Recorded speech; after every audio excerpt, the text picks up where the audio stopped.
Good morning all of you. कैसे हैं आप लोग? आई होप बहुत अच्छे होंगे और क्लासेस को एंजॉय कर रहे होंगे। आज हम लोग आधुनिक भारत के इतिहास का तीसरा चैप्टर पढ़ने वाले हैं और आज भी आपका क्लास बहुत ही महत्वपूर्ण है। आप लोगों का एनसीईआरटी बहुत ही ज़्यादा महत्वपूर्ण है बच्चा लोग, चाहे किसी भी एग्जाम की तैयारी कर रहे होंगे आप लोगों के लिए प्री और मेंस दोनों के लिए एनसीईआरटी रामबाण है, तो एनसीईआरटी को पढ़ना बहुत जरूरी है। नोट्स भी बनाइएगा और आंसर राइटिंग जरूर करते रहिए। चलिए शुरुआत करते हैं आज के क्लास की। और आज है ग्रामीण क्षेत्र पर शासन चलाना।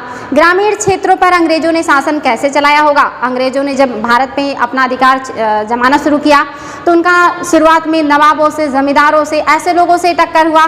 धीरे धीरे करके उन्होंने मराठा, मैसूर ऐसे बड़े क्षेत्रों को भी हराया, बड़े बड़े राजाओं को हराया और बहुत बड़ा साम्राज्य स्थापित कर लिया। लेकिन बाद में उन्होंने फिर ग्रामीण और क्षेत्रीय शक्तियों पर भी विजय स्थापित किया और ग्रामीण और क्षेत्रीय शक्तियों पर भी अधिकार कर लिया। ये उन्होंने कैसे किया और कब किया होगा? आज के चैप्टर में हम वही पढ़ेंगे कि ग्रामीण और क्षेत्रीय शक्तियों पर कैसे अधिकार किया अंग्रेजों ने। बहुत ही महत्वपूर्ण है। कंपनी दीवान बन गई। आप सभी ने पढ़ा था कल के क्लास में कि कंपनी किस तरह से दीवानी का अधिकार ले लेती बंगाल के क्षेत्र का और वो राजस्व एकत्र करने लगी है। अब उसे फायदा मिलने लगा है, उसके पास बहुत पैसा हो गया है और उस पैसे का उपयोग करके अब वो भारतीय वस्तुओं को खरीद भी सकती है, साथ ही किलेबंदी कर सकती है, सेना रख सकती है और यहाँ से लोग जो भी आते हैं अगर वो कुछ समय भी यहाँ रह जाते हैं और जिंदा वापस लौटते हैं तो वो नए नए नवाब के रूप में उभरते हैं। यानी कि इतना पैसा हो जाता है उनके पास कि वो रईस हो जाते हैं, रातों रात अमीर हो जाते हैं ब्रिटेन में जाके। इसलिए उन्हें नवीन नवाब कहा जाने लगा या नवीन अमीर कहकर संबोधित किया जाने लगा था ब्रिटेन में। तो भारत का जो पैसा है, जो समृद्धि है, वो कैसे अब अंग्रेज भारत से ले जा रहे हैं, कैसे भारतीयों को अब वो कंगाल करेंगे, कैसे जमींदार, नवाब सारे लोग कमजोर होंगे और कैसे किसान और हमारे यहाँ के काश्तकार, बुनकर सबकी आमदनी समाप्त करके अंग्रेज सारा का सारा जो समृद्धि है वो अपने पास लेना शुरू कर देंगे। 12 अगस्त 1765 ये डेट याद रखिएगा। एग्जाम में कई बार आता है कि 12 जो इलाहाबाद की संधि है ये कब हुआ था? तो इलाहाबाद की संधि देखिए 12 अगस्त 1765 को हुआ था और इसी संधि के तहत अंग्रेजों को दीवानी का अधिकार मिल गया कि अब वो बंगाल के क्षेत्र से राजस्व को वसूल सकते हैं और उस पर उनका अधिकार होगा। तो ये अधिकार कैसे मिला है? इलाहाबाद की संधि से। इलाहाबाद की संधि बक्सर युद्ध के बाद शाह आलम द्वितीय और अंग्रेजों के बीच हुआ था। एक इलाहाबाद की संधि अंग्रेज और शुजाउद्दौला के बीच में हुआ है, लेकिन 12 अगस्त 1765 की जो संधि है इलाहाबाद की अंग्रेज और शाह आलम द्वितीय के बीच हुआ, जिसके तहत मुगल सम्राट शाह आलम द्वितीय ने उड़ीसा, बंगाल, बिहार इन सभी क्षेत्रों की दीवानी का अधिकार अंग्रेजों को दे दिया और अंग्रेजों को बहुत ही बढ़िया पैसा इनकम मिलने वाला है यहाँ से। ये चीज याद रखिएगा। मुगल बादशाह ने ईस्ट इंडिया कंपनी को बंगाल का दीवानी तैनात कर दिया। इस बात की पूरी संभावना है कि यह घटना मुट्ठी भर अंग्रेजों और हिंदुस्तानियों की मौजूदगी में रॉबर्ट क्लाइव के तंबू में घटी होगी। यानी कि मुट्ठी भर अंग्रेज और बहुत सारे हिंदुस्तानी और एक छोटे से जगह पे ये घटना घटित हुई जहां उन्हें पूरा का पूरा बंगाल का दीवान नियुक्त कर दिया गया जो है हमारे मुगल बादशाह के द्वारा। ये बात आप सभी को पता होगा। लेकिन ऊपर दिए गए चित्र में इस घटना को एक भव्य समारोह के रूप में दिखाया गया है। यह चित्र उस चित्रकार ने बनाया है जिसे रॉबर्ट क्लाइव ने अपने जीवन की यादगार घटनाओं को चित्रित करने का जिम्मा सौंपा था। बंगाल की दीवानी हाथ आ जाना अंग्रेजों के लिए निश्चय ही एक बड़ी घटना थी। यानी कि बंगाल की दीवानी मिलना अंग्रेजों के लिए बहुत बड़ी घटना है। इससे इनको बहुत ही बढ़िया इनकम मिलने लगा और राजस्व एक बहुत बड़े क्षेत्र का इनको प्राप्त हो गया बैठे बिठाए और जिससे इनको बहुत ज़्यादा मुनाफा हो गया है।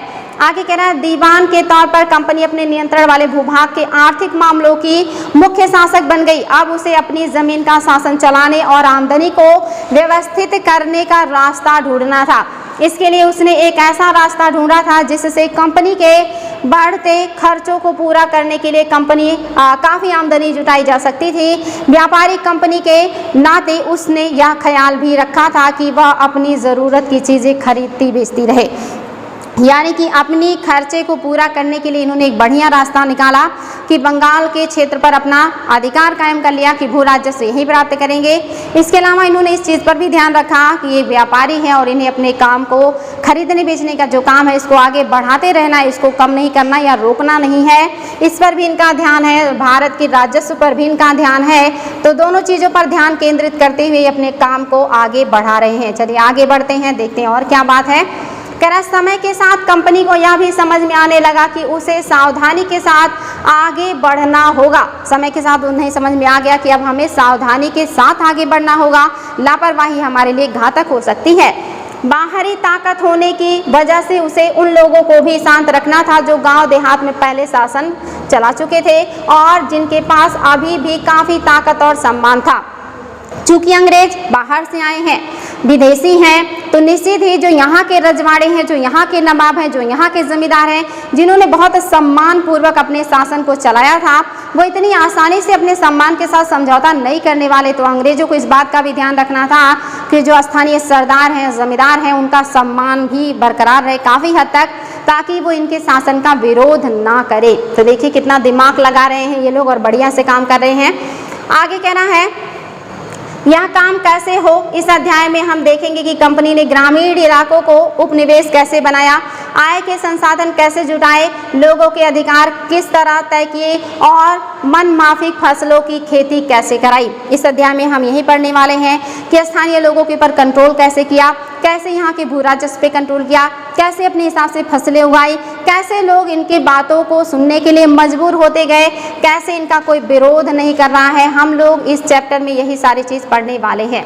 अगला आपका हेडिंग है कंपनी की आमदनी। कंपनी की आमदनी का सोर्स क्या है। कंपनी दीवान तो बन गई थी लेकिन अभी भी खुद को एक व्यापारी ही मानती थी, यानी कि वो दीवान तो बन गए लेकिन अभी भी वो अपने आप को एक व्यापारी ही मान रहे हैं। कंपनी भारी भरकम लगान तो चाहती थी लेकिन उसके आकलन और वसूली की कोई नियमित व्यवस्था करने में हिचक रही थी, यानी कि वो चाह रही कि हमें भारी भरकम लगान मिले, ज़्यादा से ज़्यादा भू राजस्व हमें प्राप्त हो जाए, लेकिन उसके लिए क्या नियमित नियम कानून होने चाहिए ये वो नहीं बना पा रही थी। आगे कह रहा उसकी कोशिश यही थी कि वह ज़्यादा से ज़्यादा राजस्व हासिल करे और कम से कम कीमत पर बढ़िया सूती और रेशमी कपड़ा खरीदे। इनका जो मेन मोटिव है, ये चाहते हैं ज़्यादा से ज़्यादा भू राजस्व प्राप्त कर ले और सस्ते से सस्ते कीमत पे ज़्यादा से ज़्यादा सूती वस्त्र को खरीद लें, महंगे से महंगे कीमत में ले जा करके ब्रिटेन में बेच लें और ज़्यादा से ज़्यादा मुनाफा ये प्राप्त करें। इनका यही मोटिव है। आगे कह रहा इसी कारण 5 साल के भीतर बंगाल में कंपनी द्वारा खरीदी जाने वाली चीज़ों का कुल मूल्य 2 गुना हो गया। अब ये लोग जो सामान पहले मान लीजिए ये लोग 50,000 का खरीदे थे, अब ये लोग लाखों का सामान खरीदने लगे, 2 गुना से ज़्यादा सामान ये लोग अब खरीदने लगे थे। 1865 से पहले कंपनी ब्रिटेन से सोना मंगाती थी और चांदी का आयात करती थी और इन चीज़ों के बदले सामान खरीदती थी। आप देख रहे हैं ना, 1865 से पहले, यानी कि जब उन्होंने इलाहाबाद की संधि नहीं करी थी, उन्हें दीवान का मतलब बंगाल की दीवानी नहीं मिली थी, इसके पहले ये ब्रिटेन से सोना मंगाते थे, चांदी मंगाते थे और उसी से यहाँ का सामान खरीदते थे और फिर ले जाके ब्रिटेन में बेच के मुनाफा कमाते थे। लेकिन जब इलाहाबाद की संधि कर ली, बंगाल का इतना बड़ा क्षेत्र इनको मिल गया और वहाँ का जो भू राजस्व ये प्राप्त करने लगे, तो अब इन्हें ब्रिटेन से पैसा मंगाने की ज़रूरत नहीं रही। अब ये भारत के पैसे से ही अपना सारा काम करना शुरू कर रहे हैं और देखिए ज़्यादा बड़े पैमाने पे कर रहे हैं। अब बंगाल में इकट्ठा होने वाले पैसे से ही निर्यात के लिए चीज़ें खरीदी जा सकती थी। अब इनके पास इतना पैसा होने लगा कि ये बहुत आसानी से यहीं के पैसे से अपनी ज़रूरतों को पूरा कर सकते थे। जल्दी ही यह जाहिर हो गया कि बंगाल की अर्थव्यवस्था एक गहरे संकट में फंसती जा रही है। कारीगर गांव छोड़कर भाग रहे थे क्योंकि उन्हें बहुत कम कीमत पर अपनी चीज़ें कंपनी को जबरन बेचनी पड़ती थी। किसान अपना लगान नहीं चुका पा रहे थे, कारीगरों का उत्पादन गिर रहा था और खेती चौपट होने की दिशा में बढ़ रही थी।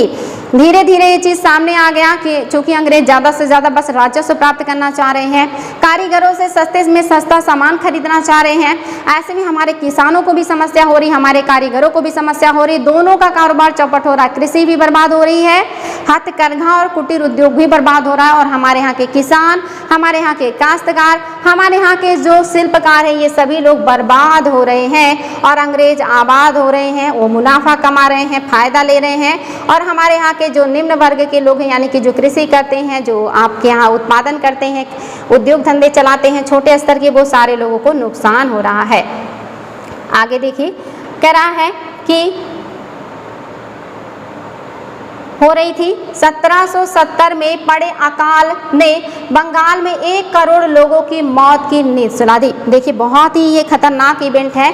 1770 में पड़ा अकाल, देखिए 1765 में इनको दीवानी मिली और 5 सालों में ही इन्होंने वो दुर्गति कर दी बंगाल की कि जब अकाल पड़ा तो लोगों के लिए खाने के लिए कोई सामान ही नहीं रहा। क्योंकि जब आदमी उत्पादन करता था ज़्यादा तो कुछ चीज़ें बचा के रखता था अगले साल के खर्चे के लिए, फिर वो अगले साल के खर्चे के लिए बचा के रखता था और साल भर उसका खर्चा चलता था। लेकिन जब इन्होंने ज़्यादा से ज़्यादा लगान इनसे लेना शुरू किया तो इनका ज़्यादा से उत्पादन, किसानों का ज़्यादा उत्पादन अंग्रेजों के पास चला गया। किसान अपनी ज़रूरत को पूरा करने के लिए सेठ महाजनों के यहाँ उधार हो गए, उनकी ज़मीनें गिरवी हो गई, घर गिरवी हो गए, मवेशी गिरवी हो गए और वो बेघर हो गए, बिना ज़मीन के हो गए, घर में खाने को नहीं है। तो निश्चित ही अगर ऐसे में अकाल पड़ेगा तो लोगों को भूखों ही मरना होगा, उत्पादन नहीं होगा और जो पुराना है वो स्टोरेज नहीं है। तो इस वजह से देखिए कितने लोगों की मृत्यु हुई है। बंगाल में 1 करोड़ लोगों की मौत हुई, बहुत बड़ी संख्या है उस टाइम पीरियड के लिए। 1 करोड़ बहुत बड़ी जनसंख्या है। इतने बड़े पैमाने पे लोग मारे गए बिना खाने के, खाने की कमी की वजह से। रीज़न क्या है मैंने आपको बता दिया, नींद सुला दिया। और इस अकाल में लगभग 1/3 आबादी समाप्त हो गई और यहाँ की 1/3 आबादी लगभग समाप्त हो गई इस अकाल में। इतना भीषण अकाल था। खेती में सुधार की ज़रूरत, खेती में अब सुधार की ज़रूरत हो गई क्योंकि इन्होंने इतना ज़्यादा दोहन जो कर लिया था। अगर अर्थव्यवस्था संकट में थी तो क्या कंपनी अपनी राजस्व आय के बारे में आश्वस्त रह सकती थी? कंपनी के ज़्यादातर अफसरों को यह लगने लगा था कि जमीन में निवेश करना और खेती में सुधार लाना जरूरी है। यानी कि अब अंग्रेजों को लग रहा है कि जमीन में निवेश होना चाहिए, कृषि में सुधार होना चाहिए, अन्यथा उत्पादन नहीं होगा तो इन्हें नुकसान होगा। आगे कह रहा है यह काम किस तरह किया जा सकता था, इस सवाल पर 2 दशक तक बहस चली। मतलब ये काम कैसे हो कि कृषि में सुधार हो, उत्पादन बढ़े, इस पर 2 दशक तक यानी कि लगभग 20 वर्षों तक बहस ही चलती रही। आगे कह रहा है आखिरकार कंपनी ने 1793 में अस्थायी बंदोबस्त लागू किया। आखिरकार 2 दशक के बाद इन्होंने निर्णय लिया कि हमें ज़मीन पर अस्थायी बंदोबस्त लागू कर देना चाहिए। और ये काम किसके समय में हुआ? लॉर्ड कॉर्नवालिस के समय में हुआ, जिन्हें भारत में पुलिस विभाग का जनक या सिविल सर्विसेज का जनक कहा जाता है। लॉर्ड कॉर्नवालिस, उन्होंने ही वही लेकर के आए अस्थायी बंदोबस्त। अस्थायी बंदोबस्त के तहत आप सभी को पता होगा कि अस्थायी बंदोबस्त में एक मूल्य निर्धारित कर दिया गया लगान का कि आपको इतना जमा करना है। 11/10 यानी कि 11% ये वसूल करेंगे, उसमें से 10% ये दे देंगे अंग्रेजों को। तो ये इन्होंने निर्धारित कर दिया कि अब हम इसमें बढ़ोतरी नहीं करेंगे, यही अमाउंट आपको हमेशा देना है। इसीलिए इसको कहा गया अस्थायी बंदोबस्त की हमेशा के लिए बंदोबस्त। ये नियम, ये कानून लागू हो गया और अब उनको इतना ही हमेशा देना होता था और इसमें कोई बढ़ोतरी नहीं होती। इससे अंग्रेजों को लगा कि जब हम अमाउंट निर्धारित कर देंगे तो आगे जब उत्पादन बढ़ेगा और उत्पादन ज़्यादा बढ़ेगा तो जो जमींदार है उनको ज़्यादा इनकम मिलेगा, तो वो कृषि में निवेश करेंगे और कृषि में उत्पादन में बढ़ोतरी होगा। इस वजह से इन्होंने इसको अस्थायी बंदोबस्त कर दिया। ये क्वेश्चन आता है कि अस्थायी बंदोबस्त किसने लागू किया था? तो कॉर्नवालिस ने। कहाँ लागू किया है? बंगाल, बिहार, उड़ीसा, असम के क्षेत्र में। कितने प्रतिशत लैंड में ये टोटल जो है लागू था? तो 100% में से 19% लैंड पर अस्थायी बंदोबस्त को लागू कर दिया गया था। याद रखिएगा इसको, अस्थायी बंदोबस्त लागू किया। इस बंदोबस्त की शर्तों के हिसाब से राजाओं और तालुकदारों को जमींदारों के रूप में मान्यता दे दी गई। उन्हें किसानों से लगान वसूलने और कंपनी को राजस्व चुकाने का जिम्मा सौंपा गया। यानी कि इन्हें कहा गया कि आप इस क्षेत्र के मालिक हैं, यहाँ से राजस्व को वसूलेंगे और इतना अमाउंट आप हमारे कोष में जमा करेंगे, आपको आगे इतना ही हमेशा देना होगा, इसमें कोई बढ़ोतरी नहीं होगा। और इसके लिए जमींदारों को नियुक्त किया गया। उनकी ओर से चुकाई जाने वाली राशि अस्थायी रूप से तय कर दी गई। ये क्या हो गई? अस्थायी रूप से तय कर दी गई। इसका मतलब यह था कि भविष्य में कभी भी उनमें इजाफा नहीं किया जाना था। अंग्रेजों को लगता था कि इससे उन्हें नियमित रूप से राजस्व मिलता रहेगा। अंग्रेजों को लगा इससे उन्हें नियमित रूप से बिना किसी हेडेक के राजस्व मिल जाएगा, टेंशन नहीं रहेगी और जमींदारों को जमीन में सुधार के लिए खर्च करने को प्रोत्साहन मिलेगा। और इन्हें लगा कि जब उत्पादन बढ़ेगा, क्योंकि अमाउंट निर्धारित है, ये लोग अब इसको अगर उत्पादन को बढ़ाते हैं, मोटिवेट होते हैं, तो कृषि में उत्पादन बढ़ेगा और जैसे जैसे उत्पादन बढ़ेगा जमींदारों की स्थिति मजबूत होगी और किसानों की स्थिति भी अच्छी होगी। ऐसा अंग्रेजों का सोचना है। उन्हें लगता था कि क्योंकि राज्य की ओर से राजस्व की मांग बढ़ने वाली नहीं थी, इसलिए जमींदार बढ़ते उत्पादन से फायदे में रहेंगे और उनको फायदा होगा। समस्या, अस्थायी बंदोबस्त से समस्या क्या हुई? अंग्रेजों को तो लगा कि हमें एक ऐसा वर्ग मिल जाएगा जो हमारा स्वामी भक्त होगा और कोई हेडेक नहीं रहेगा, नियमित रूप से राजस्व मिल जाएगा जितना अमाउंट तय है। इनको भी ज़्यादा अमाउंट जब मिलने लगेगा तो ये भी कृषि को प्रोत्साहन देंगे, कृषि को प्रोत्साहन देंगे तो अब फायदे में रहेंगे तो हमें कोई नुकसान नहीं पहुंचाएंगे, हमारा मदद करेंगे। ऐसे ही अंग्रेजों की सोचना है।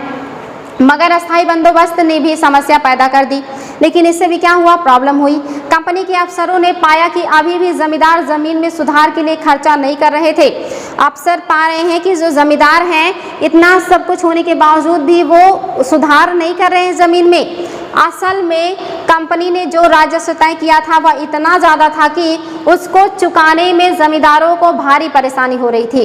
जो जमींदार राजस्व चुकाने में विफल हो जाता था उसकी ज़मीनें छीन ली जाती थी या उसकी ज़मींदारी नीलाम कर दी जाती थी। बहुत सारे जमींदारों को काफ़ी जो है बकायदा नीलाम कर चुकी थी, यानी कि बहुत सारे जो जमींदार हैं इनको कंपनी ने क्या किया? नीलाम भी कर दिया। चूँकि जमींदारों को जो अमाउंट निर्धारित करके दिया गया वो शुरुआती दौर में उनके लिए बहुत ज़्यादा था और इसको वसूल करके पूरा अमाउंट अंग्रेजों को दे पाना बहुत मुश्किल हो रहा था, जिसकी वजह से बहुत सारे जमींदारों की जमींदारी कंपनी ने नीलाम भी कर दिया। तो ये देख रहे हैं समस्या भी हुई। 19वीं सदी के पहले दशक तक हालत बदल चुकी थी। बाजार में कीमतें बढ़ी और धीरे धीरे खेती का विस्तार होने लगा। इससे जमींदारों की आमदनी में तो सुधार आया लेकिन कंपनी को कोई फायदा नहीं हुआ। लेकिन जैसे जैसे कुछ दशक बीते तो यहाँ पे आप देख रहे हैं धीरे धीरे खेती का विस्तार हुआ और भी ज़्यादा जंगल साफ किए गए और उन जंगलों की जगह पे कृषि को बढ़ावा दिया गया। जब कृषि का लैंड विस्तार हुआ तो उत्पादन जो है ज़्यादा हुआ और राजस्व भी ज़्यादा आया। राजस्व ज़्यादा आया तो जो मतलब ब्रिटिश के एजेंट हैं जमींदार, इनको फ़ायदा हुआ और जमींदारों को फ़ायदा तो हुआ, लेकिन जमींदारों ने फिर भी कृषि में कोई निवेश नहीं किया, कृषि में सुधार करने का प्रयास नहीं किया। तो ये चीज़ याद रखिएगा। कंपनी तो हमेशा के लिए राजस्व तय कर चुकी थी, अब वह राजस्व में वृद्धि नहीं कर सकती थी। दूसरा नुकसान क्या हुआ? एक तो जमींदारों को फायदा हो रहा है फिर भी वो कृषि में निवेश नहीं कर रहे, एक नुकसान। दूसरा, जमींदारों को तो फायदा हो रहा है लेकिन कंपनी अपना अमाउंट निर्धारित कर चुकी है इसलिए वो बढ़ा नहीं सकती, एग्रीमेंट हो चुका है, तो कंपनी को अब नुकसान हो रहा है। लेकिन जमींदारों को अभी भी ज़मीन की बेहतरी में कोई दिलचस्पी नहीं थी।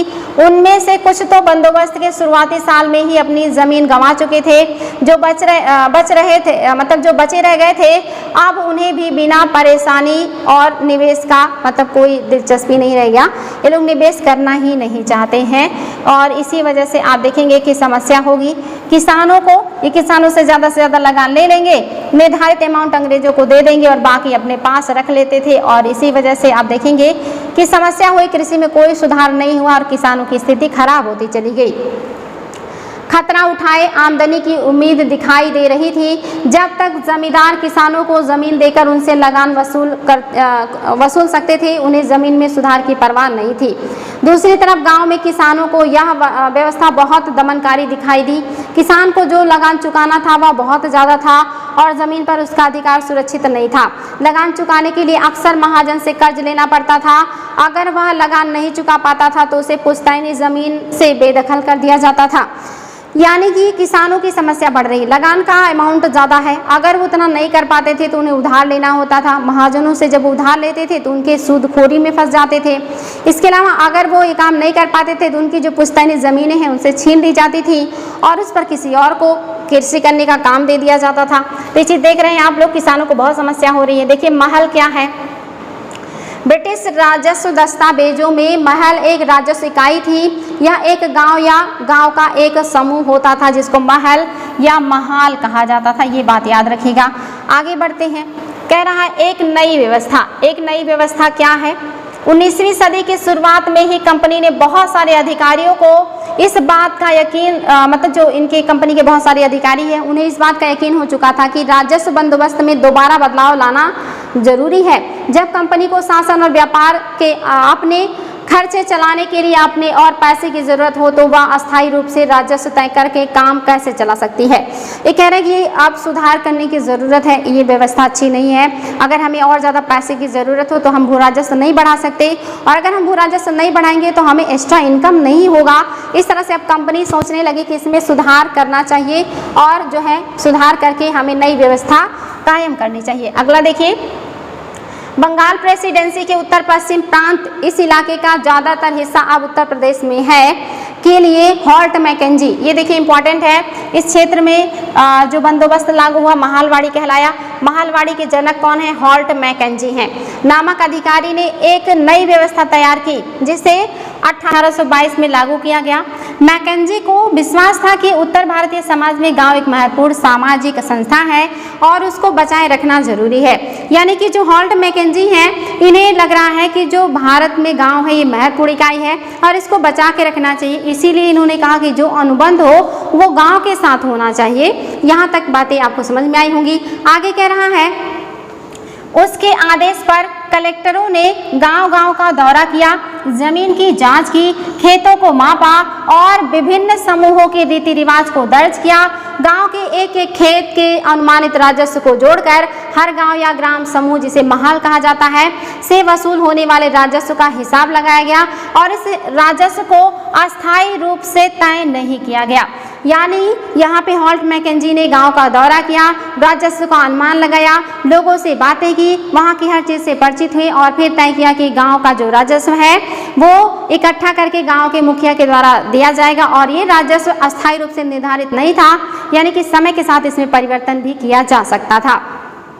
आगे कह रहा है कि नहीं किया, बल्कि उसमें समय समय पर संशोधन की गुंजाइश रखी गई। राजस्व इकट्ठा करने और उसे कंपनी को अदा करने का जो जिम्मेदारी है वो जमींदार के बजाय गांव के मुखिया को सौंपा गया और इस व्यवस्था को महालवाड़ी बंदोबस्त के नाम से जाना गया। ये क्वेश्चन आता है कि महालवाड़ी बंदोबस्त भारत के किस क्षेत्र में है? तो ये मध्य और उत्तर पश्चिम में है। उत्तर पश्चिम और मध्य में है, या कहिए उत्तर और मध्य में है, क्योंकि इसमें ज़्यादातर यूपी, मध्य प्रदेश के कुछ क्षेत्र, पंजाब, हरियाणा, यही क्षेत्र आ रहे हैं महालवाड़ी के अंतर्गत, जिसके तहत 100% का 30% जो हिस्सा है वो शामिल है। याद रखिएगा, 30% हिस्से पे आपका महालवाड़ी बंदोबस्त लागू है, जो गांव के मुखिया के साथ किया गया है। गांव से राजस्व को वसूल करके जो गांव का मुखिया है वो राजस्व को अंग्रेजों को उपलब्ध कराएगा और ये भारत के उत्तर और मध्य क्षेत्र में लागू है। टोटल 30% लैंड पे लागू है और इसके जो जनक हैं वो हॉल्ट मैकेंजी हैं। 1822 में इन्होंने काम किया है। अगला जो बंदोबस्त है ये है मुनरो व्यवस्था, यानी कि टोटल जो 100% लैंड है कृषि योग्य भारत में, उसमें से आपने देखा कि 19% लैंड पे आपका हो गया जमींदारी और 30% लैंड पे आपने देखा कि हो गया महालवाड़ी। अब जो बचेगा 51% पे जो लागू होगा वो होगा आपका रैयतवाड़ी, और इस रैयतवाड़ी बंदोबस्त को लागू कौन करेगा? मुनरो। इसी को मुनरो व्यवस्था भी कहा जाता है, रैयतवाड़ी बंदोबस्त भी कहा जाता है। जो आपका है अस्थाई बंदोबस्त, ये कार्नवालिस इसके जनक हैं और ये बंगाल, बिहार, उड़ीसा, असम तक के क्षेत्र में है। इसके जनक हॉल्ट मैकेंजी हैं। ये यूपी, हरियाणा, पंजाब और मध्य प्रदेश के इलाके में लागू है। इसमें आपका यूपी का बनारस, इलाहाबाद सारा क्षेत्र है। 51% जो लैंड है ये काफ़ी ज़्यादा, और इसमें दक्षिण का लगभग पूरा का पूरा भारत का क्षेत्र शामिल है, जिसमें कर्नाटक, महाराष्ट्र, आपका मद्रास, ये सारे क्षेत्र इसी में आ जाएंगे। तो देख लीजिए, ब्रिटिश नियंत्रण वाले दक्षिण भारतीय इलाकों में भी अस्थायी बंदोबस्त की जगह नई व्यवस्था अपनाने का प्रयास किया जाने लगा। वहाँ जो नई व्यवस्था विकसित हुई उसे रैयतवार या रैयतवारी का नाम दिया गया। कैप्टन अलेक्जेंडर रीड ने टीपू सुल्तान के साथ चले युद्धों के बाद कंपनी द्वारा कब्जे में लिए गए कुछ इलाकों में इस व्यवस्था को आजमा कर भी देखा था। यानी कि सबसे पहले इस व्यवस्था को आजमाने का काम किसने किया है? कैप्टन रीड ने। इसीलिए रीड और मुनरो दोनों इस व्यवस्था के जनक माने जाते हैं, क्योंकि पहले ही इन्होंने लगभग 1700 जो है 72 या 92 के आसपास ही 1792 के आसपास ही इन्होंने कुछ क्षेत्रों में इस व्यवस्था को लागू करके उसको जांच कर दिया कि ये व्यवस्था ठीक है, चलने लायक है। उसके बाद इसको मुनरों ने बड़े क्षेत्र पर लागू कर दिया। लगभग 51% लैंड पे ये शामिल हुआ, जिसमें सीधे किसानों से कॉन्ट्रैक्ट किया गया कि जो किसान हैं वो राजस्व सीधे किसान ही देंगे, भू राजस्व का मतलब जो है अंग्रेजों को। तो यही बात याद रखिएगा, बहुत ही ज़्यादा महत्वपूर्ण है। आगे कह रहा है कि इस व्यवस्था को आजमा कर देख चुका था टॉमस मुनरो ने, इस व्यवस्था को विकसित किया और धीरे धीरे पूरे दक्षिण भारत पर यह व्यवस्था लागू हो गई। पूरे दक्षिण भारत पर लागू है। किसने लागू किया है पूरे दक्षिण भारत पर? तो लागू किया है मुनरो ने। इस पर पहले प्रयोग किसने किया है? रीड ने। इसीलिए दोनों को इसका जनक माना जाता है, खास करके मुनरो को। रीड और मुनरो को लगता था कि दक्षिण में परंपरागत जमींदार नहीं थे। इनको लगता है कि दक्षिण में परंपरागत जमींदार नहीं है, तो मजबूरी है किसानों के साथ कॉन्ट्रैक्ट करना। अब यहाँ पे लोगों ने किसानों के साथ कॉन्ट्रैक्ट किया, इसलिए उनका तर्क क्या था कि उन्हें सीधे किसानों यानी कि रैयतों से बंदोबस्त कर लेना चाहिए, जो पीढ़ियों से जमीन पर खेती करते आ रहे थे। याद रखिएगा, जो पीढ़ियों से खेती कर रहे हैं उनसे ये राजस्व निर्धारित कर रहे हैं। राजस्व का निर्धारण यहाँ भी देखिए अस्थायी नहीं रहेगा, बल्कि क्या होगा, ये भी आगे बढ़ाते जाएंगे। राजस्व आकलन से पहले उनके खेतों का सावधानी पूर्वक अलग से सर्वेक्षण किया गया। देखिए इसमें क्या किया गया है, पहले खेतों का सर्वेक्षण किया गया राजस्व निर्धारित करने से पहले। मुनरो का मानना था कि अंग्रेजों को पिता की भांति किसानों की रक्षा करनी चाहिए, ऐसा मुनरो मान रहे, लेकिन ऐसा कुछ हुआ नहीं। यहाँ पे चूंकि जमींदार नहीं है, इसलिए इन्होंने किसानों से सीधा कॉन्ट्रैक्ट किया कि वही लाके राजस्व को जो है अंग्रेजों के राजकोष में जमा करेंगे। ये चीज़ याद कीजिएगा, पहले तो यहाँ जमींदार नहीं है, लेकिन जब भारतीय जो किसान है दक्षिण के, उनसे जब ये कॉन्ट्रैक्ट हो गया और समय के साथ जब वो मतलब जो निर्धारण था कर, ये बहुत ज़्यादा था। पहले 50% था, फिर बढ़ाते बढ़ाते लोग बहुत ज़्यादा बढ़ा दिए। जब उसको किसान नहीं अदा कर पा रहे थे तो उन्होंने भी बहुत सारे सेठ महाजनों से उधार लेना शुरू किया, और धीरे धीरे करके जब उधारी नहीं चुकता कर पाए तो उनकी जो ज़मीनें हैं वो महाजनों के पास चली गई, और ऐसे करते करते महाजन जमींदार के रूप में आ गए। जमींदार की मतलब एक नई श्रेणी बनकर तैयार हुई, जो कि जमींदार तो नहीं थे लेकिन जमींदार की भूमिका में आ गए, चूँकि उनके पास बहुत बड़ा लैंड का इलाका आ गया था। तो ये चीज़ याद रखिएगा, बहुत ही महत्वपूर्ण है। आगे देखिए, कह रहा है कि यहाँ तक आपने देख लिया है कि रैयत गांव में दिखाई देने लगी। जमीन से होने वाली आमदनी बढ़ने के चक्कर में राजस्व अधिकारियों ने बहुत ज़्यादा, अच्छा यहाँ से देखना था, सब कुछ ठीक नहीं था, यानी कि सब कुछ ठीक नहीं है, रैयतवाड़ी बंदोबस्त में भी सब कुछ ठीक नहीं है। नई व्यवस्था लागू होने के बाद महज कुछ साल के भीतर उसमें समस्याएं दिखाई देने लगी। जमीन से होने वाली आमदनी बढ़ाने के चक्कर में राजस्व अधिकारियों ने बहुत ज़्यादा राजस्व तय कर दिया था। किसान राजस्व चुका नहीं पा रहे थे, रैयत गांव से भाग रहे थे, बहुत सारे क्षेत्रों में गांव वीरान हो गए थे। आशावादी अफसरों को उम्मीद थी कि नई व्यवस्था किसानों को संपन्न उद्यमशील किसान बना देगी, लेकिन ऐसा हुआ नहीं। यानी कि राजस्व का जो मात्रा है, जो क्वांटिटी, इतना ज़्यादा निर्धारित कर दिया लोगों ने कि किसानों को अपने ज़मीनें छोड़कर भागने की, ज़मीनों को बेचना पड़ा, गिरवी रखना पड़ा, और यहाँ भी किसानों की स्थिति बद से बदतर हो गई और ये व्यवस्था भी यहाँ फेल हो गई। जैसा कि इनको उम्मीद थी कि किसान उद्यमशील होंगे, संपन्न होंगे, निवेश करेंगे। कहाँ से निवेश करेंगे जब उनके पास बचेगा ही नहीं, इतना ज़्यादा अमाउंट जो उनसे ले लिया जा रहा है। यूरोप के लिए फसल, अंग्रेजों ने यह भी महसूस किया कि ग्रामीण इलाके न केवल राजस्व प्रदान कर सकते हैं, बल्कि वह यूरोप की ज़रूरतों के हिसाब से सही फसलें पैदा मतलब यहाँ पे की जा सकती है। यानी कि उनको डबल फायदे, एक तो राजस्व वसूल कर रहे हैं जो किसान कृषि कर रहे हैं उनसे, दूसरा इन्हें लग रहा है कि आप उनसे ऐसे फसल का उत्पादन कराया जाए जिसका ब्रिटेन में ज़्यादा डिमांड है, जैसे कपास, जैसे नील, जैसे अफीम, ऐसी चीज़ों की कृषि ज़्यादा कराई जाए और इनसे सस्ते में माल को खरीदा जाए, ब्रिटेन में ले जाकर के महंगे में बेचा जाए, और वहाँ से या कहीं के ले जाकर के वहाँ नया प्रोडक्ट बनाया जाए फैक्ट्री में, और फिर उस प्रोडक्ट को लाके भारत में बेचा जाए।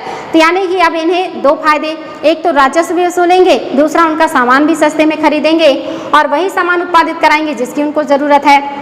देखिए 18वीं सदी के आखिरी तक कंपनी ने अफीम और नील की खेती पर पूरा जोर जो है लगा दिया था। इसके बाद लगभग 150 साल तक अंग्रेज देश के विभिन्न भागों में किसी न किसी फसल के लिए किसानों को मजबूर करते रहे। यानी कि अब ये देश के विभिन्न भागों में जहाँ जैसा जलवायु है, जहाँ पे जैसी फसल होती है, उसी आधार पे वहाँ पे उसी तरह के फसल के लिए मजबूर करे। जहाँ अफीम होता वहाँ अफीम, जहाँ नील होता वहाँ नील, जहाँ कपास होता वहाँ पे कपास, जहाँ कहवा वहाँ पे कहवा। यानी कि जहाँ पे जैसा फसल होता है वहाँ पे उस तरह की ये लोग फसल उत्पादन करवा रहे हैं अपनी ज़रूरत के लिए। आगे बंगाल में पटसन, असम में चाय, संयुक्त प्रांत जिसे वर्तमान में उत्तर प्रदेश कहते हैं, यहाँ पे गन्ना, पंजाब में गेहूँ, महाराष्ट्र व पंजाब में कपास, मद्रास में चावल। जहाँ जो फसल उत्पादित हो रही है वही लोग वहाँ पे उसको उत्पादित करवा रहे हैं, सस्ते में खरीद रहे हैं और ब्रिटेन लेकर के जा रहे हैं। यह कैसे किया गया? अंग्रेजों ने अपनी ज़रूरत की फसलों की खेती को फैलाने के लिए कई तरीके अपनाए। आइए इस तरह की एक फसल उत्पादन की ऐसी ही एक पद्धति को अच्छी तरह समझते हैं। कैसे इन्होंने अपनी ज़रूरत की फसलों के उत्पादन को बढ़ाया और उससे मुनाफा कमाया, इसको समझते हैं एक उदाहरण के जरिए। क्या रंग का भी कोई इतिहास है? जो आप कलर यूज़ करते हैं ना, ये देख रहे हैं आपके सामने कलर दिया हुआ है, कलरफुल जो है डिज़ाइन दी गई है। तो क्या इस कलर का भी इतिहास है? इस रंग का भी इतिहास है? आपको यहाँ पे देखना है उसी को। कह रहा चित्र 5 और 6 में सूती कपड़े के छापों को 2 तस्वीरों में दिया गया। आपने तस्वीर देख ली है। बाईं तरफ चित्र 5 की तस्वीर में भारत में आंध्र प्रदेश के बुनकरों द्वारा बनाया गया कलमकारी के छापे दिखाई दे रहे हैं। दूसरी तरफ ब्रिटेन के प्रसिद्ध कवि और कलाकार विलियम मॉरिस द्वारा बनाए गए फूल वाले छापे हैं। दोनों छापों में एक बात समान है कि दोनों में ही गहरे नीले रंग का प्रयोग किया गया है। ये देखिए, ये भारत का कलमकारी है और ये ब्रिटेन का मॉरिस कॉटन छाप है। दोनों में देखिए गहरे नीले रंग का उपयोग किया गया, यानी कि नील का उपयोग किया गया। अब अगर नील का उपयोग करेंगे तो निश्चित ही डिमांड बढ़ेगा तो सप्लाई भी बढ़ानी पड़ेगी। आप देख रहे हैं भारतीयों का कलर है, कितना चटक है, कितना ऑथेंटिक है, कितना बढ़िया है, और ये विदेशियों का कितना लाइट और कितना फीका फीका सा लग रहा है। तो हमारे यहाँ का कलर, हमारे यहाँ का डिज़ाइन, हमारे यहाँ की चीज़ें ज़्यादा बेहतरीन है। प्राचीन काल में भी देखिए, एंशिएंट मेडुअल सब जगह आप देखेंगे तो भारत की चीज़ों का कोई जवाब नहीं है। आगे देखिए, कह रहा है इस्तेमाल किया गया है, इसे मतलब नील इस्तेमाल किया गया है या नीले रंग का उपयोग किया गया है। इसे आमतौर पर नील कहा जाता है। क्या आप जानते हैं कि यह रंग किस तरह पैदा किया गया? इन छापों में आपको जो नीला रंग दिखाई दे रहा है वह नील नाम के एक पौधे से निकाला जाता था। इस बात की काफ़ी संभावना है कि 19वीं सदी के ब्रिटेन में मॉरिस के छापों में इस्तेमाल किया गया नीला रंग भारत में उगने वाले नील के पौधों से ही तैयार किया गया होगा। उस समय भारत दुनिया में नील का सबसे बड़ा स्रोत था। यानी कि ब्रिटेन हो या भारत, जहाँ पे भी नीले रंग का उपयोग हो रहा है उस कलर का जो उपलब्धता है वो भारत ही करा रहा है। यानी कि पूरी दुनिया में नील का सबसे बड़ा उत्पादक या नील का सबसे बड़ा एक तरीके से कहीं कि पहुंचाने वाला या उपलब्ध कराने वाला देश आपका भारत बन गया। तो निश्चित ही जब दुनिया में औद्योगिकरण हो रहा है, बड़े पैमाने पे वस्त्र बनाए जा रहे हैं या हाथ से ही लोग बना रहे हैं, तो कलर के लिए उनको नील की ज़रूरत पड़ेगी और नील का बड़े पैमाने पे उत्पादन भारत करता है। चूँकि नील एक उष्णकटिबंधीय पौधा है और भारत उष्णकटिबंधीय देश है। भारत नील की मांग क्यों थी? भारतीय नील की मांग क्यों थी? क्या रीज़न है? नील का पौधा मुख्य रूप से उष्णकटिबंधीय इलाकों में ही उगता है, पहला तो ये रीज़न। 13वीं शताब्दी के तक इटली, देखिए इटली है, फ्रांस है और ब्रिटेन है के कपड़ा उत्पादक कपड़ों की रंगाई के लिए भारतीय नील के इस्तेमाल कर रहे थे। भारतीय नीलों का ही इस्तेमाल देखिए ब्रिटेन के लोग भी कर रहे हैं, इटली के लोग भी कर रहे हैं, फ्रांस के लोग भी कर रहे हैं। यानी कि यूरोपीय कंट्रीज़ के जो बड़े बड़े कंट्रीज़ हैं वो सभी भारतीय नील का उपयोग कर रहे हैं और भारतीय तो कर भी रहे हैं। उस समय भारतीय नील की बहुत थोड़ी मात्रा ही यूरोपीय बाज़ारों में पहुंचती थी, उसकी कीमत भी बहुत ऊंची रहती थी। इसलिए यूरोपीय कपड़ा उत्पादकों को बैंगनी और नीले रंग बनाने के लिए क्या करना पड़ता था? चूँकि बहुत कम नील पहुंचता था, डिमांड ज़्यादा था, सप्लाई कम थी और सप्लाई कम होने की वजह से बहुत महंगा पड़ता था। इसलिए जो यूरोपीय कंपनियां हैं उन्होंने नीला रंग बनाने के लिए बोर्ड नामक एक पौधे पर निर्भर रहना पड़ता था। ये एक पौधा है, नील के जैसा ही नीला रंग देता है, जिसको बोर्ड कहते हैं। ये शीतोष्णकटिबंधीय पौधा है, देखिए, जो कि यूरोपीय कंट्रीज़ में पैदा होता है, वहीं पे उगता है, इसलिए यूरोप में आसानी से ये मिल जाता था। उत्तरी इटली, दक्षिणी फ्रांस और जर्मनी, ब्रिटेन के कई हिस्सों में यह पौधा उगता था। नील के साथ प्रतिस्पर्धा से परेशान यूरोप के बोर्ड उत्पादकों ने अपनी सरकारों पर दबाव डाला कि वे नील के आयात पर प्रतिबंध लगा दे। जो यूरोपीय मतलब व्यापारी है, ये क्या कर रहे हैं, जो बोर्ड का उत्पादन करते हैं, इन लोगों ने सरकार के ऊपर दबाव डाला कि नील के आयात को बंद करिए, नील का आयात मत होने दीजिए, ताकि बोर्ड जो हम उत्पादन कर रहे हैं उसका डिमांड बढ़े, उसकी सप्लाई बढ़े और उसका मूल्य बढ़े। तो यहाँ पे ये लोग प्रतिबंध लगवा रहे हैं नील के आयात पर, जो भारत से आयात किया जाता था ब्रिटिश या यूरोपीय कंट्रीज के द्वारा। मगर कपड़े को रंगने वाले तो नील को ही पसंद करते थे, लेकिन नील का जो रंग है वो काफ़ी अच्छा है, इसलिए लोग उसी को पसंद करते हैं। नील से बहुत चमकदार नीला रंग मिलता था, जबकि बोर्ड से मिलने वाला रंग बेजान और फीका होता था। 17वीं सदी तक आते आते यूरोपीय कपड़ा उत्पादकों ने नील के आयात पर लगी पाबंदी में ढील देने के लिए अपनी सरकारों को जो है राजी कर लिया। इन्होंने कहा कि सरकारों को राजी कर लिया कि आप नील आने दीजिए, क्योंकि नील का कलर मतलब जो है काफ़ी डार्क होता है, चमकीला होता है, अच्छा लगता है, उसकी डिमांड ज़्यादा है, तो इसलिए आप नील के आयात को रोक मत लगाइए। आगे कह रहा है कैरेबियाई द्वीप समूह स्थित सेंट डोमिंगो में फ्रांसीसी, ब्राजील में पुर्तगाली, जमैका में ब्रिटिश और वेनेजुएला में स्पेनिश लोग नील की खेती करने लगे। उत्तरी अमेरिका के भी बहुत सारे भागों में नील बागान सामने आ गए थे। यानी कि अब सिर्फ भारत ही नहीं बल्कि कैरेबियाई द्वीप समूह में सेंट डोमिंगो में भी फ्रांसीसियों ने नील उत्पादन शुरू किया। ब्राजील में पुर्तगाली नील उत्पादन कर रहे हैं, जमैका में ब्रिटिश, वेनेजुएला में स्पेनिश लोग भी नील की कृषि करना शुरू कर दिए। इतना नहीं, उत्तरी अमेरिका में भी बड़े पैमाने पे नील की कृषि की जाने लगी। अब क्या होगा, भारत के नील का डिमांड धीरे धीरे घटेगा। 18वीं शताब्दी के आखिर तक भारतीय नील की मांग और बढ़ गई। ब्रिटेन में औद्योगिकरण का युग शुरू हो चुका था। औद्योगिकरण का युग शुरू हुआ, जिसकी वजह से ज़्यादा कपड़े बनने लगे। ज़्यादा कपड़े बनेंगे तो निश्चित ही ज़्यादा कलर लगेगा और डिमांड बढ़ेगा। और उसके कपास उत्पादन में भारी इजाफा हुआ। कपास और नील दोनों का डिमांड वहाँ बढ़ रहा है। अब कपड़ों की रंगाई की मांग और तेजी से बढ़ने लगी। जब नील की मांग बढ़ी, उसी दौरान वेस्ट इंडीज और अमेरिका से मिलने वाली आपूर्ति अनेक कारणों से बंद हो गई। 1783 से 1789 के बीच दुनिया का नील उत्पादन आधा रह गया था। ब्रिटेन के रंगरेज अब नील की आपूर्ति के लिए बेचैनी से किसी और स्रोत की तलाश कर रहे थे। यह नील कहाँ से मिल सकता था, यानी कि नील का डिमांड इतना बढ़ गया कि भारत उसको पूरा नहीं कर सकता था। अब ये लोग परेशान है कि कहाँ से इस डिमांड को पूरा किया जाए, कहाँ से नील लाया जाए और फैक्ट्रियों में उत्पादित कपड़ों को कलर किया जाए। भारत में ब्रिटेन की बढ़ती दिलचस्पी। यूरोप में नील की बढ़ती मांग को देखते हुए ईस्ट इंडिया कंपनी भी भारत में नील की खेती बढ़ाने के रास्ते ढूंढने लगी। अब भारत में भी ये लोग सोचेंगे ज़्यादा से ज़्यादा खेत में नील का उत्पादन हो, ज़्यादा से ज़्यादा इन्हें नील प्राप्त हो, ताकि इसको ले जा करके ब्रिटेन में बेच करके और उससे मुनाफा कमा सके। तो आप ये सारी चीज़ें देख सकते हैं, यहाँ पे तस्वीरें दी गई हैं, इन सभी के बारे में बात किया जा रहा है। आगे देखिए, कारोबार पर नील की खेती करना चाह रहे हैं, नील उत्पादन करना चाह रहे हैं भारत से भी। तो आगे ये लोग क्या करने वाले हैं देख लेते हैं। 18वीं सदी के आखिरी दशक से ही बंगाल में नील की खेती तेजी से फैलने लगी थी। बंगाल में पैदा होने वाला नील दुनिया के बाजारों में छा गया था। 1788 में ब्रिटेन द्वारा आयात किए गए नील में भारतीय नील का हिस्सा केवल लगभग 30% था। 1810 में ब्रिटेन द्वारा आयात किए गए नील में भारतीय नील का हिस्सा 95% हो चुका था। आप देख रहे हैं, ज़्यादा अंतर नहीं है। 1788 में 30% नील भारत से निर्यात किया जा रहा था और 1810 आते आते 90% जो नील का उपलब्धता है वो भारत के द्वारा किया जा रहा है। इतना ज़्यादा बढ़ोतरी हुआ है आपके यहाँ के नील के डिमांड का। जैसे जैसे नील का व्यापार फैला, कंपनी के अफसर और व्यापारी एजेंट नील के उत्पादन में पैसा लगाने लगे। समय बीतने के साथ कंपनी ने बहुत सारे अधिकारियों ने नील के अपने क्या किए, नील की कृषि की तरफ अपना ध्यान बढ़ाया। नील के कारोबार पर ध्यान देने के लिए अपनी नौकरियां छोड़ दी। यानी कि इतना मुनाफा इससे होने लगा कि कंपनी में जो काम करने आए हैं लोग, उन्होंने कंपनी की नौकरी से इस्तीफा दे दिया और कृषि की खेती में इन्वेस्ट करना शुरू किया, नील की खेती में, ताकि नील उत्पादन हो और महंगी कीमत पे बेच करके ज़्यादा से ज़्यादा मुनाफा कमाया जा सके। इतना ज़्यादा इसमें लोगों का दिलचस्पी बढ़ गया था।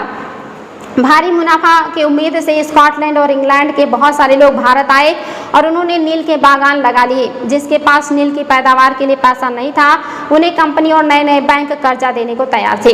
अब इसके लिए क्या कर रहे हैं, भारत में स्कॉटलैंड और इंग्लैंड से बहुत ज़्यादा लोग आ रहे हैं और नील की बागान जो है वो खरीद रहे हैं, यानी कि लैंड ले रहे हैं और उसमें नील का उत्पादन करा रहे हैं, और यही कहलाते थे नील बागान मालिक, जो कि आए हैं अपने फायदे के लिए। ये देखिए कंपनी का हिस्सा नहीं है, ये ब्रिटिश कंपनी के हिस्से नहीं है, बल्कि ये वहाँ से आए हैं सिर्फ नील की कृषि करने के लिए, और ज़्यादा से ज़्यादा लैंड खरीद करके उस पर कृषि करके उसको बेचते हैं, और ये कहलाते हैं बागान मालिक।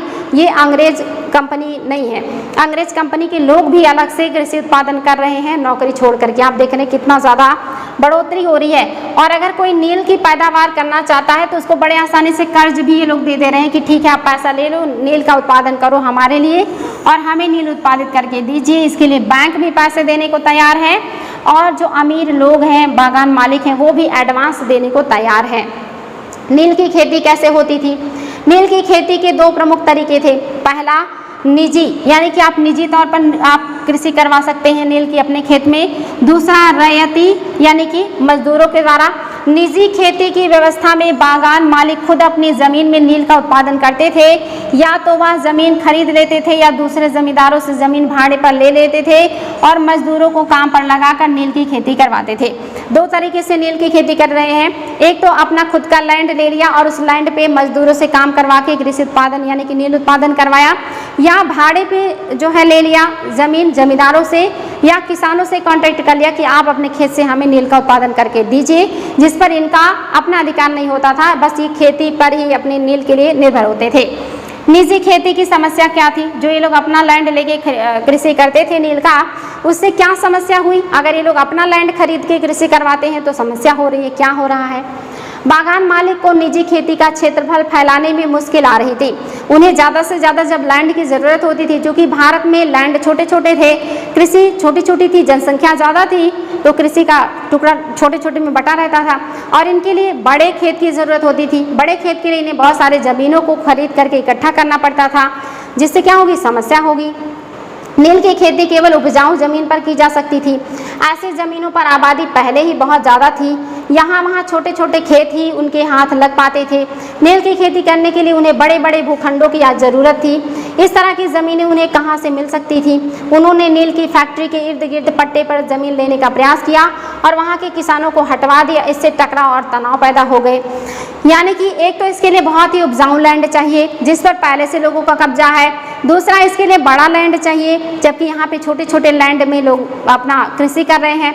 ऐसे में जहाँ फैक्ट्री लगाएंगे नील का, उसके आसपास का पूरा लैंड इनको लेना होता था और वो लैंड परचेज करने या प्राप्त करने में इनको काफ़ी मशक्क़त करनी होती थी। कहीं ये मनमानी भी करते थे, लोगों के साथ जातियाँ भी करते थे, जिससे टकराव भी होता था, विद्रोह भी होता था, झगड़े भी होते थे, क्योंकि हर कोई अपना जो कृषि है आसानी से देना नहीं चाहेगा, तो निश्चित ही टकराव होगा। मजदूरों का इंतजाम करना भी आसान नहीं था। इतने बड़े खेत पे मजदूर कहाँ से आए? बड़े बागान के लिए बहुत सारे मजदूरों की ज़रूरत होती थी। मजदूरों की ज़रूरत भी सबसे ज़्यादा उसी समय होती थी जब किसान धान की खेत में व्यस्त रहते थे। यानी कि जब इनको मजदूरों की ज़रूरत होती थी नील के खेत में, उसी समय धान की खेत का काम चल रहा होता था, धान की फसल का काम चल रहा होता था, जिसमें किसान खुद ही व्यस्त होते थे, तो इनको मजदूर भी नहीं मिलते थे। आगे कह रहा है बड़े पैमाने पर निजी खेती के लिए बहुत सारे हल बैल की ज़रूरत भी होती थी, क्योंकि अगर निजी ज़मीन है तो आप उस पर काम करवाना चाह रहे हैं तो बैल भी चाहिए, हल भी चाहिए, ताकि उसकी जुताई हो सके। और ये भी कैसे? मुश्किल है, नहीं मिलेगा, क्योंकि उसी समय धान का काम चल रहा है। तो धान का काम चलेगा तो किसान अपने बैल और हल का उपयोग अपने खेत में करेंगे, धान के उत्पादन में, धान को लगाने में। तो अब इनको बैल और हल भी नहीं मिलेगा, मजदूर भी नहीं मिलेंगे। आगे कह रहा है 1 बीघा नील की खेती के लिए 2 हल चाहिए होते थे। इसका मतलब यह था कि अगर किसी बागान मालिक के पास 1000 बीघा जमीन है तो उसे 2000 हलों की ज़रूरत पड़ती थी। हलों को खरीदना और उनका रख रखाव एक बड़ी समस्या थी। किसानों से भी हल नहीं मिल सकते थे, उन्हें अपने लिए ही इन चीज़ों की ज़रूरत होती थी। जिस समय नील उत्पादकों को ज़रूरत होती थी उस समय किसान के हल बैल भी चावल के खेती में व्यस्त रहते थे। यानी कि बहुत समस्या है निजी खेती करवाने में। अगर अपना हल बैल लेते हैं तो इतने सारे हल बैल का रख रखाव कैसे हो, और अगर किसानों से मांगते हैं तो किसान नहीं देंगे, क्योंकि वो खुद के खेत में उस समय चावल का काम कर रहे होते हैं, कृषि का काम कर रहे होते हैं, व्यस्त होते हैं, तो उनसे भी नहीं मिल पाता। ऐसे में निजी जो खेती है उसमें काफ़ी समस्याएं हैं। 19वीं सदी के आखिरी तक बंगाल मालिक, मतलब जो बागान मालिक हैं, निजी खेती का क्षेत्रफल फैलाने में हिचकिचाते थे। 19वीं शताब्दी का जो आखिरी दौर है, इस समय जो बागान मालिक हैं ये निजी कृषि को बढ़ाना नहीं चाहते, क्योंकि इनको पता है कि निजी कृषि में बहुत सारी समस्याएं हैं। इस व्यवस्था के तहत नील की पैदावार वाली 25% से भी कम जमीन आती थी, बाकी जमीन रैयत व्यवस्था के अंतर्गत थी। रैयतों की जमीन पर नील की खेती, देखिए रैयतों की जमीन पे नील की खेती कैसे होगा, निजी जो नहीं है उनके जमीन पे खेती कैसे होगा। रैयती व्यवस्था के तहत बागान मालिक रैयतों के साथ एक अनुबंध यानी कि सट्टा करते थे। कई बार वे गांव के मुखियाओं को भी रैयतों की तरफ से समझौता करने के लिए बाध्य कर देते थे। जो अनुबंध पर दस्तखत कर देते थे उन्हें नील उगाने के लिए कम ब्याज दर पर बागान मालिकों से नगद कर्जा मिल जाता था। यानी कि अगर आप नील की खेती करने के लिए तैयार हैं तो बागान मालिक आपको कम ब्याज पर पैसा दे देंगे एडवांस में कि आप कृषि कर लीजिए और बाद में हमें पैसा दे दीजिएगा, बहुत कम आपको कर पे हम दे देंगे, यानी कि ब्याज पर दे देंगे। आगे कह रहा है कर्ज नगद मिल जाता था। कर्ज लेने वाले रैयत को अपनी कम से कम 25% जमीन पर नील की खेती करनी होती थी, यानी कि उनको कम से कम अपना जो 25% लैंड है उस पर नील उत्पादन करना होगा। बागान मालिक बीज और उपकरण मुहैया कराते थे, जबकि मिट्टी को तैयार करने, बीज बोने और फसल की देखभाल करने का जिम्मेदारी काश्तकार के ऊपर है। ये लोग पैसा उपलब्ध करा देंगे, बीज उपलब्ध करा देंगे, उपकरण उपलब्ध करा देंगे, बाकी सारा काम उसको बोना, काटना, साफ करना, देखभाल करना वो सब कौन करेगा, रैयत को करना होता था, काश्तकार को करना होता था। आगे कह रहा है जब कटाई के बाद फसल बागान मालिक को सौंप दी जाती थी तो रैयत को नया कर्जा मिल जाता था। जब वो फसल हो जाने के बाद बागान मालिक को सौंप देते थे तब उनको नए कृषि के लिए नया कर्जा मिल जाता था और वही चक्र दोबारा चलता था। दोबारा कर्जा लेकर के फिर से खेती करते थे और 25% लैंड पे उनको जो है नील उत्पादन करके बागान मालिक को देना होता था और ये सिलसिला चलता रहता था। बार बार जब भी वो फसल खत्म होती तो दूसरे फसल के लिए उनको पैसा दे दिया जाता था। इसमें देखिए चित्र 10 को देखना है, कह रहा है नील की खेती के पास स्थित नील का एक कारखाना। नील की खेती के पास ही नील का एक कारखाना है, विलियम सिम्पसन का चित्र है ये। नील गांव आमतौर पर बागान मालिकों की फैक्ट्रियों के आसपास ही होते थे। कटाई के बाद नील के पौधों को कारखानों में स्थित वैटल्स यानी कि हौदा मतलब एक बड़ा कुंड में पहुंचा दिया जाता था। रंग बनाने के लिए 3 या 4 कुंड की जरूरत होती थी। 3-4 कुंड बनाए जाते थे जिसमें रंग बनाया जा सके। प्रत्येक हौदे अलग काम के लिए बनाए जाते थे। नील के पौधों से पत्तियों को तोड़कर पहले कुंड में गर्म पानी में कई घंटों तक डुबाया जाता था। इस हौदे को किंडवन या स्टीमर कुंड कहा जाता था। जब पौधे किंडवित हो जाते थे तो द्रव में बुलबुले उठने लगते थे। जब सड़ी हुई पत्तियों को निकाल दिया जाता था और द्रव्य को एक और हौदे में छान दिया जाता था। दूसरे हौदे पहले हौदे से ठीक नीचे होता था, यानी कि ऊपर नीचे करके होते थे। एक में सड़ाते थे फिर दूसरे में उसको छानने का काम करते थे। दूसरे हौदे में इस घोल को लगातार हिलाया जाता था और पैडलों से खंगाला जाता था। बाद में यह द्रव्य हरा और उसके बाद नीला हो जाता था तो हौदे में चूने का पानी डाल दिया जाता था। धीरे धीरे नील की पपड़ियाँ नीचे जम जाती थी और ऊपर साफ द्रव्य निकल आता था।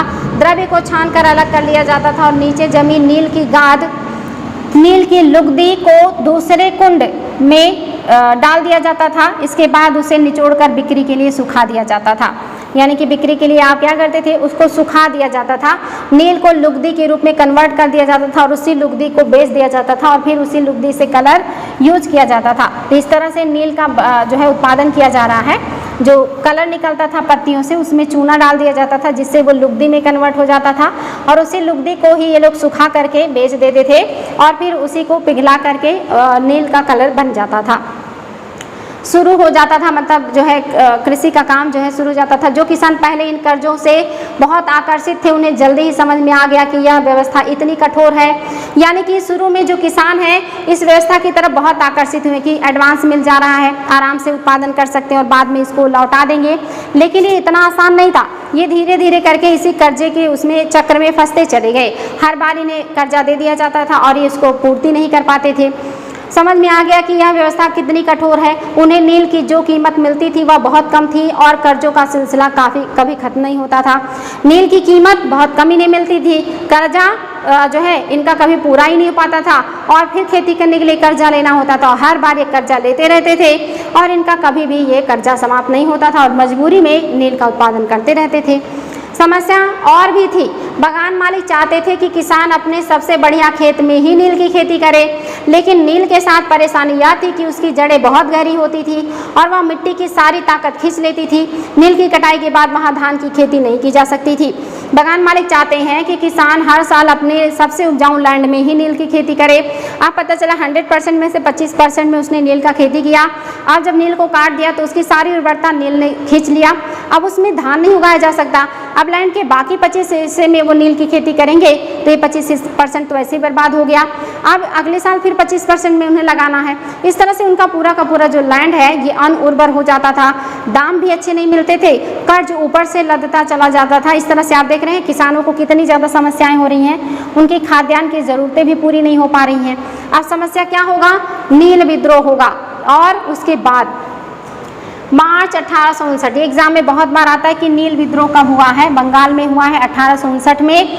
हजारों रैयतों ने नील की खेती से इनकार कर दिया। जैसे जैसे विद्रोह फैला, रैयतों ने बागान मालिकों को लगान चुकाने से भी इनकार कर दिया। वे तलवार, भाले और तीर कमान लेकर नील की फैक्ट्रियों पर हमला करने लगे। औरतें अपना बर्तन लेकर लड़ाई में कूद पड़ी। बागान मालिकों के लिए काम करने वाले लोगों का बहिष्कार किया गया और बागान मालिकों की तरफ से लगान वसूली के लिए आने वाले गुमास्त यानी कि एजेंटों की पिटाई कर दी गई। यानी कि किसानों ने अब कह दिया कि हम नील उत्पादन नहीं करेंगे और आपको भू राजस्व भी नहीं देंगे, क्योंकि इससे हमें बहुत नुकसान हो रहा है। और उन्होंने विद्रोह कर दिया, फैक्ट्रियों पर हमला करने लगे। महिला पुरुष दोनों इसमें शामिल हो गए और जो लोग इन लोगों के लिए काम करते थे उनका सामाजिक बहिष्कार किया गया कि जो बागान मालिकों के यहाँ काम करेगा उसका हम लोग सामाजिक रूप से बहिष्कार कर रहे हैं। साथ ही जो एजेंट भेजे जाते थे इनको मारने पीटने के लिए, उनकी भी लोग पिटाई कर देते थे। तो इस तरह से आप देख रहे हैं ये लोग कितना ज़्यादा नाराज हैं, आजिज आ गए हैं अपने शोषण से और विरोध कर रहे हैं। रैयतों ने कसम खा ली कि ना तो वे नील की खेती के लिए कर्जा लेंगे और ना ही बागान मालिकों के लठियालों यानी कि लाठीधारी गुंडों से डरेंगे। इन्होंने कहा कि ना तो अब हम कर्ज लेंगे, ना नील का उत्पादन करेंगे, ना ही बागान मालिकों के गुंडों से अब हम डरेंगे। हम सामना करेंगे, कृषि नहीं करेंगे। नील का विद्रोह कर दिया लोगों ने। नील के किसान चुप बैठने को तैयार नहीं थे। क्यों?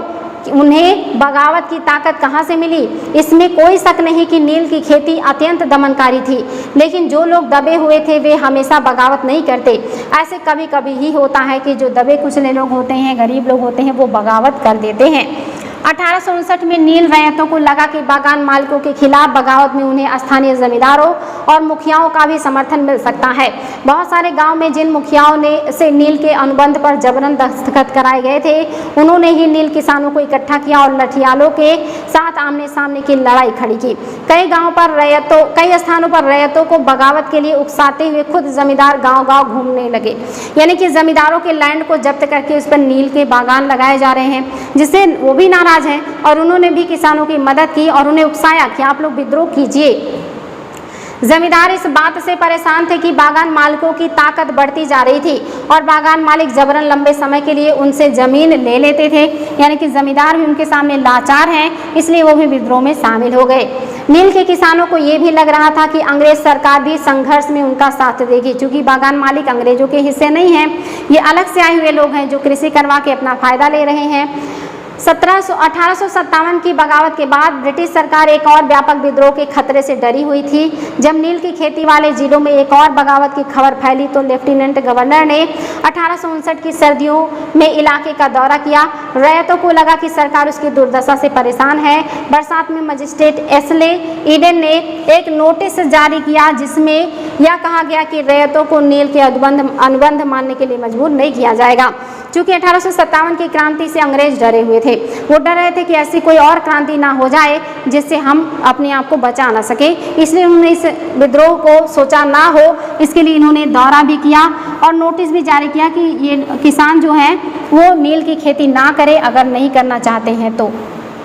आगे देखिए, इस नोटिस के आधार पर लोगों में यह खबर फैल गई कि रानी विक्टोरिया ने नील की खेती न करने का हुक्म दे दिया है। ईडन किसान को शांत करने और विस्फोटक स्थितियों को नियंत्रित करने की कोशिश कर रहे थे। उनकी कार्रवाई को किसानों ने अपने विद्रोह का समर्थन मान लिया। जैसे जैसे विद्रोह फैला, कलकत्ता के पढ़े लिखे लोग भी नील जिले की ओर चल पड़े। ये क्वेश्चन आया है कि कलकत्ता के पढ़े लिखे लोगों ने नील विद्रोह का समर्थन किया था। बिल्कुल सही है। उन्होंने रैयतों की दुर्दशा और बागान मालिकों की जोर जबरदस्ती और अत्याचारी नील व्यवस्था के बारे में अपने लेख में लिखना शुरू किया। जैसे आपने नाम सुना होगा, नील विद्रोह जो पुस्तक है ये किसने लिखा है? नील विद्रोह पुस्तक लिखा है दीनबंधु मित्र ने। दीनबंधु मित्र ने ये लिखा है। एग्जाम में कई बार आया है कि दीनबंधु मित्र की पुस्तक का क्या नाम है? नील दर्पण, या नील विद्रोह के ऊपर ही लिखा गया है नील दर्पण, दीनबंधु मित्र का है। इस बगावत से परेशान सरकार को बागान मालिकों की रक्षा के लिए सेना बुलानी पड़ी। नील उत्पादन व्यवस्था की जांच करने के लिए एक नील आयोग को बनाया गया। इस आयोग ने बागान मालिकों को दोषी पाया, जोर जबरदस्ती के लिए उनकी आलोचना की। आयोग ने कहा कि नील खेती रैयतों के लिए फायदे का सौदा नहीं है। आयोग ने रैयतों से कहा कि वे मौजूद अनुबंधों को पूरा कर, लेकिन आगे ये मतलब जो है पूरा करें, जो अनुबंध पहले से हो गया है उसको पूरा करें, लेकिन आगे वे चाहे तो नील की खेती ना करें, अगर वो नहीं करना चाहते हैं तो बंद कर दें। ऐसा आयोग ने फैसला दिया, यानी कि फैसला किसानों के फेवर में आया। इस बगावत के बाद बागानों में नील का उत्पादन धराशायी हो गया। इसके बाद बागान मालिक बिहार पर ध्यान देने लगे, यानी कि जब ये बंगाल से भगा दिए गए तो बिहार में पहुंच गए नील की खेती करने और बिहार की तरफ बढ़ गए। 19वीं सदी के आखिर में कृत्रिम रंगों का निर्माण होने लगा। 19वीं सदी के आखिर में क्या हुआ? कृत्रिम रंग का निर्माण हो गया, आपके सिंथेटिक कलर का निर्माण हो गया। इससे उनका व्यवसाय भी बुरी तरह प्रभावित हो। अब इससे क्या होगा? नील व्यापार प्रभावित होगा तो निश्चित ही अब उत्पादन अपने आप घट जाएगा। फिर भी वे उत्पादन फैलाने में सफल रहे। जब महात्मा गांधी दक्षिण अफ्रीका से लौटे तो बिहार के एक किसान जिनका नाम था रामचंद्र शुक्ल ने गांधी जी को इसी विद्रोह के लिए बुलाया था, इसी बागान मालिकों के अत्याचार के लिए, जिसको कहते तिनकठिया पद्धति, इसी के लिए उन्होंने गांधी जी को बुलाया था बिहार के चंपारण में। चंपारण आकर नील किसानों की दुर्दशा को देखने का न्योता दिया। 1917 में महात्मा गांधी ने यह दौरा नील बागान मालिकों के खिलाफ चंपारण आंदोलन की शुरुआत थी, यानी कि यहीं से महात्मा गांधी ने अपने आंदोलन का शुरुआत किया, जो नील बागान मालिकों के खिलाफ था, जो 1917 में था, जिसको चंपारण आंदोलन कहा गया। बुलाया था रामचंद्र शुक्ल ने और यहाँ पे गांधी जी को जीत हासिल हुई थी और किसानों के फेवर में फैसले लिए गए थे। देखिए यहाँ पे दिया है, भीख मांग लूंगा परंतु नील की खेती नहीं करूंगा। यानी कि यहाँ पे एक अधिकारी हैं, वो कह रहे हैं कि क्या आप नील की खेती करना चाहेंगे? अगर आपको थोड़ा सा फायदा दिया जाए, मुनाफा दिया जाए।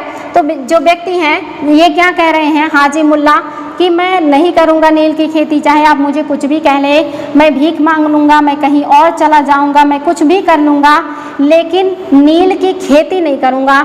इतना में एक फ्रांसीसी मिशनरी जो बैप्टिस्टा ने कैरेबियाई द्वीपों का दौरा किया और इस इलाके के बारे में विस्तार से लिखा। ये देखिए वेस्ट इंडीज में नील उत्पादन का दृश्य आपके सामने दिया हुआ है और यहाँ का दौरा कर रहे हैं बैप्टिस्ट, और इन्होंने यहाँ का यात्रा विवरण लिखा है। यह तस्वीर दामाद की एक पुस्तक से ली गई है। इस तस्वीर में यहाँ के फ्रांसीसी बागानों में नील उत्पादन के सारे चरणों को दर्शाया गया है।